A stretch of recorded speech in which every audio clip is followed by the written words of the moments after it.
ki arzuma çatdım. Əziyyətim yerdə qalmadı. Bilirsən neçə insan bu günün xəyalın qurur. Nə xəyalı? Orada Tofiq dayı olmalıdır. Onu ver mənə. Gəlin baxın görün. Tofiq dayı qara Lexus. Bu nədir? Ağır deyil bu. Nə ağır.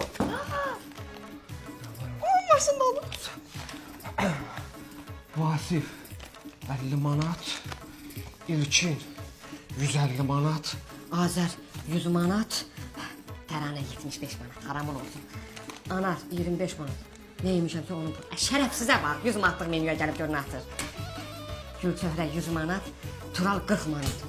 Ay Tural, ay Tural. Şirvan vaxtı 3 şirvan pul atmışam ya bunun zatına nəhrət. Daha bir dənə qaldı qızıllar. Qızıllar da Qızılları da böyle- bölürük. qızıllar da böyle çıxar. Onlar biraz qalındı. Sən bunları götür. Yarsın bir. Yarsın beni. Ay çıxart. Ondan da birini götürün. Hə. So. Qəşəng hər şey. Gəl indi bir dənə bunu imzalayırıq. Hə, boşanma ərizəsi. Mən bunu imzalayım. Yox. Əla. Deməli, mən gedirəm istirahətə. Hara gelirsən? Maldivə. Oradan da bütün dünyanı gəzəcəm, tur eləyəcəm. Hə, xoş istirahətdə. Sən hara gedəsən? Sonra nə var oraya gedəsən? Dayıcı, mənə qalın mənə lazımdır. Mən getdim, davayçı, əlviddaçı. 9 ayda səbirli olsaydım aliment də yeyərdim hemen.